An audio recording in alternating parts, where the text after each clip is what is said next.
it's just wrong. It's wrong. Xavier should be favored by probably more like a 2.5, based on how they've looked, how they've played.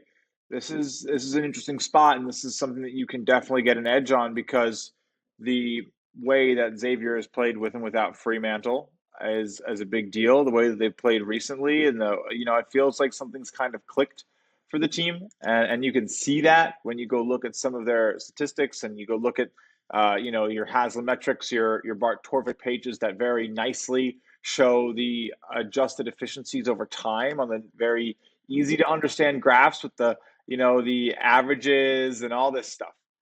Guess what? Xavier trending up the whole season. So if you're going to take their body of work, get losses to St. John's early in the season, loss to Georgetown, terrible loss to Michigan. Um, they've looked much, much more improved, knocking out 94, 95 level game scores time in and time out in the last month.